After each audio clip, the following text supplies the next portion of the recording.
എന്റെ ജീവിതത്തിലാണ് നിങ്ങൾ കയറി കൊത്തിയത്. എന്റെ ജീവിതത്തിലാണ്. എന്നിൽ ഒരു വ്യക്തിയുണ്ട്. വ്യക്തിയുടെ ഒരുപാട് കാര്യങ്ങളുണ്ട്. ഒരു കുടുംബസ്ഥൻ, ഭർത്താവ്, അച്ഛൻ, മകൻ, അങ്ങനെ പല ബന്ധങ്ങളുണ്ട് എനിക്ക്.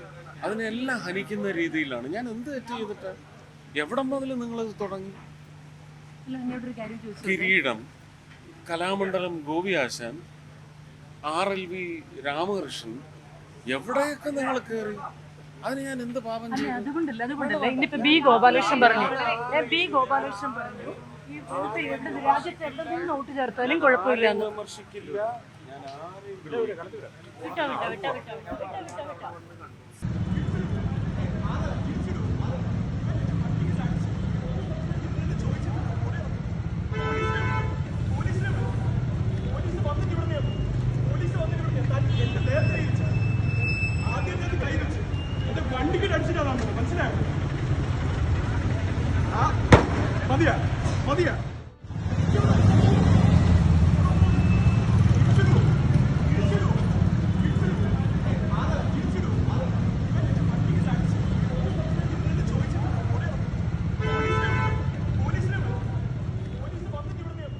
മാധവനെ പോലീസ് കൊണ്ടുപോയി പരിശോധിച്ചുവെങ്കിലും മദ്യപിച്ചതായി തെളിഞ്ഞില്ല.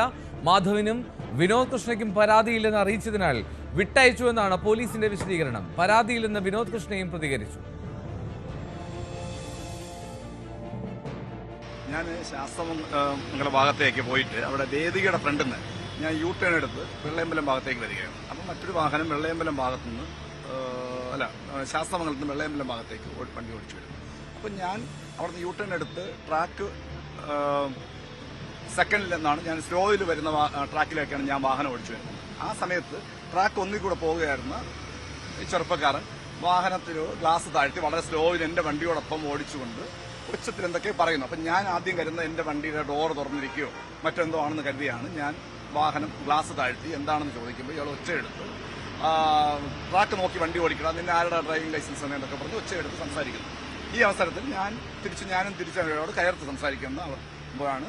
ഞാൻ ലോ ആൻഡ് ഓർഡർ കൈകാര്യം ചെയ്യുന്ന പോലീസൊന്നും അല്ല നീ എന്നൊക്കെ പറഞ്ഞ് സംസാരിക്കുന്ന അവസരത്തിലാണ് എങ്കിൽ പോലീസ് വന്നിട്ട് പോയാൽ മതി എന്ന് പറഞ്ഞ് എൻ്റെ വണ്ടിയുടെ കുറുകെ വണ്ടി കയറ്റി പിടിക്കുന്നു. അപ്പം മറ്റൊരു വണ്ടിക്കും കടന്നു പോകാൻ പറ്റാതെ അവിടെ റോഡ് ബ്ലോക്കാവുന്നു. പക്ഷേ 11 മണി ഏകദേശം 10:45 വന്നുകൊണ്ട് വാഹന തിരക്ക് കുറവാണ്. ആ സമയത്ത് ആൾക്കാരെല്ലാം കൂടി വരുന്നു. 5 മിനിറ്റ് റോഡിൽ വെച്ച് സംസാരമൊക്കെ ഉണ്ടായി. അതിനുശേഷം എൻ്റെ വണ്ടിയുടെ പുറകിൽ വേറൊരു കാർ കൊണ്ട് നിർത്തി. ആ കാറിലേക്ക് മറ്റൊരു ബൈക്ക് വന്നിരിക്കുന്നു. അങ്ങനെ അപകടം ഉണ്ടായപ്പോൾ നാട്ടുകാർ വന്ന് അയാളോട് ഉച്ചത്തിൽ ബഹളം ഉണ്ടാക്കി. അയാളോട് വണ്ടി എടുത്ത് മാറ്റാൻ പറയുന്നു. ഈ അവസരത്തിൽ തന്നെ ഞാൻ പോലീസിനെ വിളിച്ചു.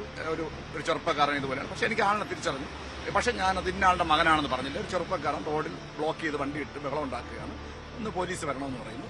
ഞാൻ എന്നിട്ട് അയാളോട് പറഞ്ഞു, ഞാൻ പറഞ്ഞ ഭാഷ വെച്ച് അയാൾക്ക് തോന്നി ഞാൻ അയാൾ അച്ഛനെ പറഞ്ഞു എന്നാണ്. ഞാൻ പറഞ്ഞു നിന്റെ അച്ഛനെ പറയിപ്പിക്കരുത് എന്ന് പറഞ്ഞു. കാരണം ഞാൻ പറഞ്ഞത് പൊതുസമൂഹം അറിഞ്ഞുകൊണ്ട് അച്ഛന് പരാതി ഉണ്ടാക്കരുതെന്നാണ് ഞാൻ പറഞ്ഞത്. പക്ഷേ അയാൾക്ക് തോന്നിയത് ഞാൻ അയാൾ അച്ഛനെ വിളിക്കും. അപ്പോൾ അയാൾ ആ ടോണിലേക്ക് ഒച്ചയെടുത്തപ്പോൾ ഞാൻ പറഞ്ഞു അയാളോട് സംസാരിച്ചിട്ട് കാര്യമില്ലെന്ന് മനസ്സിലായി. ഞാൻ വാഹനത്തിലേക്ക് കയറി. അപ്പോൾ എനിക്ക് ആദ്യം കരുതി ഞാൻ അയാൾ മദ്യപിച്ചിരിക്കുകയാണ്. അപ്പോൾ പോലീസ് വരുമ്പോൾ ഞാൻ പറഞ്ഞു അയാൾ മദ്യപിച്ചിരിക്കുകയാണ്, സംശയമുണ്ട്, വണ്ടിയിൽ വലിയ ഉച്ചയും ബഹളമൊക്കെ ആയിരുന്നു എന്ന് പറഞ്ഞു. അപ്പോഴത്തേക്കും ആൾക്കാർ വീഡിയോ എടുക്കുന്നുണ്ടായിരുന്നു. ആ സമയത്താണ് പോലീസ് വന്നിട്ട് പോലീസിന് ഇതുപോലെ സംശയം തോന്നിയിട്ടാണ് പോലീസ് അയാളെ വണ്ടി കയറ്റുന്നത്.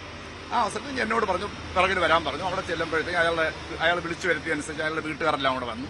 ആ വീട്ടിലെ ബന്ധുക്കളല്ല, ഡ്രൈവേഴ്സ് മറ്റ് സ്റ്റാഫ് ആരൊക്കെയാണോ അവരൊക്കെ വന്നിട്ട് പരാതി ഇല്ലാതെ അത് ഒഴിവാക്കണം എന്നുള്ള രീതിയിലും അത് ഒരു അബദ്ധം പറ്റിപ്പോയതാണ് ഒച്ചയെടുത്തത്. അപ്പം അയാൾ തന്നെ എന്നോട് വിട്ടുകളെ എനിക്ക് ആ സമയത്ത് സംഭവിച്ചാണ് റോഡിലുണ്ടായ വർത്തമാനത്തിൽ സോറി പറഞ്ഞ് ആ രീതിയിലേക്ക് സംസാരിച്ചപ്പോൾ പരാതിയില്ല എന്ന് ഞാൻ പറഞ്ഞു. അങ്ങനെയാണ് അത്. പക്ഷേ അവിടെ വെച്ച് എന്നെ ബ്രത്ത് അനലൈസർ വെച്ച് പരിശോധിക്കുന്ന സമയത്ത് അദ്ദേഹത്തിന്റെ അതിൽ ഏതായാലും ആ പരിശോധനയിൽ അയാൾ മദ്യപിച്ചില്ല എന്ന് മനസ്സിലായി. പക്ഷെ മറ്റു പരിശോധന എനിക്ക് പരാതിയില്ലാത്തതുകൊണ്ട് മറ്റു കാര്യങ്ങളിലേക്ക് കടന്നില്ല പോലീസ്. അപ്പോഴത്തന്നെ രണ്ടുപേരും